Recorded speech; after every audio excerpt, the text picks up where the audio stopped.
안녕하세요. 사용자 중심 디자인입니다. 또다시 시끄러워졌습니다. 얼마 전 뉴스에서 건축박람회에 참여한 건설업체의 사기를 당한 피해 사례가 보도되고 건설 사기에 대한 추가 제보가 이어지면서 업계에 대한 불신이 커지고 있습니다. 씁쓸합니다. 화가 나기도 합니다. 처음 보는 건축주와 미팅을 가질 때 잠재적 사기꾼을 보듯 의심에 찬 눈빛으로 보지 않을까 걱정이 되기도 합니다. 언제까지 이런 문제가 되풀이되어야 하는 건지. 건설 사기 예방법에 대한 영상을 부동산 개발, 건축, 인테리어의 진행 순서와 비슷하게 영상을 제작한 후 소개시켜 드릴 계획이었습니다. 아무래도 세부 내용을 알고 난 후 건설 사기 예방법을 말씀드리는 것이 이해하기 쉬울 수밖에 없으니까요. 하지만 이번 보도를 접하고 긴급 편성을 하게 되었습니다. 우선 간략하게라도 건설 사기 예방법에 대해 설명드리고 시청자분들의 피해가 없었으면 하는 바람입니다. 부끄러운 사실이지만 저 또한 부동산 관련 사기를 2번이나 당하고 아주 힘들었던 과거가 있습니다. 지금도 상처가 아물지는 않았습니다. 건설 사기 예방법을 말씀드리기 전에 전제가 있습니다. 건설 관리는 결코 쉬운 일이 아닙니다. 계약서에 도장을 찍었다고 끝나는 것 또한 아닙니다. 대규모 프로젝트에서는 CM이라는 건설 관리를 전문으로 하는 회사도 있습니다. 소규모 건축에서 건설 관리를 비전문가인 예비 건축주분들이 하시다 보니 분쟁의 요소들이 많아지고 사건 사고가 끊이지 않습니다. 건설 관리 업체와 별도의 계약을 하지 않고 예비 건축주분들이 하셔야 한다면 무슨 말을 하는지 잘 모르고 복잡하더라도 자료를 찾아보시면서 건설 관리를 하셔야 합니다. 자기 집 짓는데 10년은 늘는다고 하시는 분들이 계시던데 건설 관리가 그만큼 어려운 일이니 충분히 이해가 가는 얘기입니다. 아마도 예비 건축주분들이 건설 관리를 하시면서 알아야 되는 것이 많거나 신경 써야 되는 것이 많아서라기보다는 중간에 발생하는 크고 작은 문제를 해결하는 과정에서 진이 빠지고 스트레스를 받아서 그렇지 않을까 합니다. 예비 건축주분들은 건설관리 용역을 따로 전문가에게 맡기시거나 아니면 마음 단단히 먹으시고 시작하시기 바랍니다.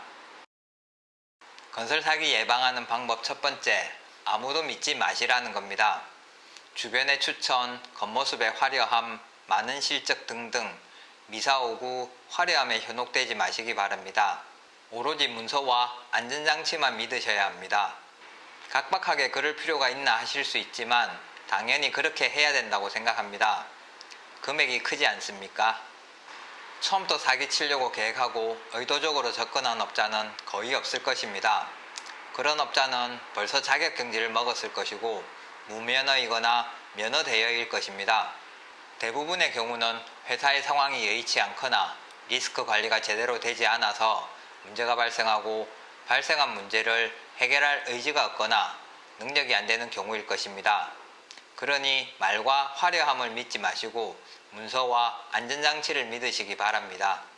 문서와 안전장치가 되어 있다면 장단컨대 건설 사기를 당할 확률이 확연히 줄어들 것이니 건설업체와 신뢰를 바탕으로 웃으면서 일을 진행하시면 됩니다.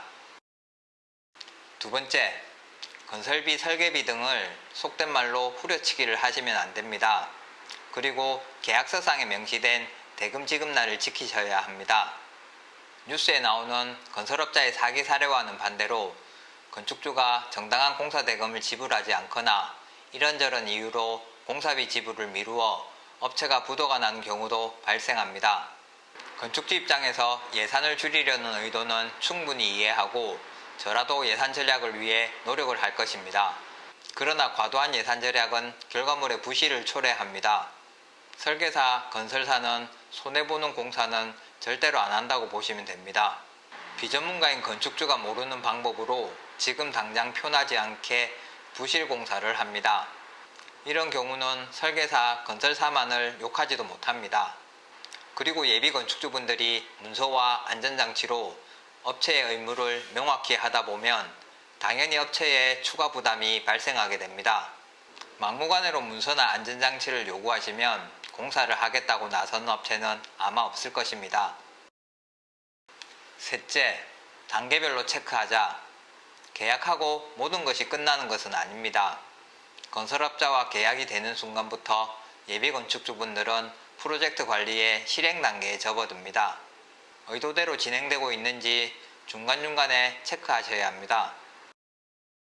넷째, 계약서 작성을 꼼꼼히 하자. 첫 번째 일반법에서 말씀드린 문서에 해당하는 내용입니다. 특히 시공사를 움직일 수 있는 건축주의 결정적인 힘이 되는 공사대금의 분할 지급액 및 지급 시기는 신중히 검토되어야 합니다. 계약금은 10에서 20% 정도로 지급하시고 분할 지급액은 매달 또는 공정별로 끝나는 시점에 지불한다는 것을 명시하시고 지켜주셔야 합니다. 다섯째, 보증보험을 활용하자. 계약서상 공사대금 지급 시기와 보증보험이 건설공사의 안전장치가 됩니다. 계약금 지급액에 따라 계약이행 보증보험을 발급받으시고 공사 진행 정도에 따라 공사비 지급을 하신다면 건설공사의 안전장치가 마련됩니다. 공사가 진행되는 정도에 따라 공사비가 지불되는 상황이니 건설업체와 웃으면서 일할 수 있지 않습니까? 보증보험은 이미 광급공사에서 적용하고 있는 제도입니다. 일정 금액 이상의 용역, 시공을 계약할 때 보증보험 증권을 발급받아서 제출해야 합니다.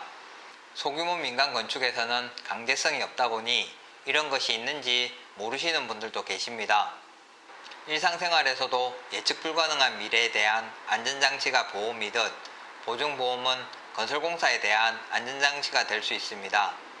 제 주변 시공하시는 분들에게 소규모 민간공사에서 계약보증보험을 예비건축주가 요구를 하면 어떻게 하시겠냐고 질문을 해보았습니다. 대부분의 분들이 공사대금 지급 방법이 괜찮다면 수용 가능하다고 하셨습니다. 예비건축주와 건설업체 모두 양보할 수 있는 수준의 방법이라는 것일 겁니다.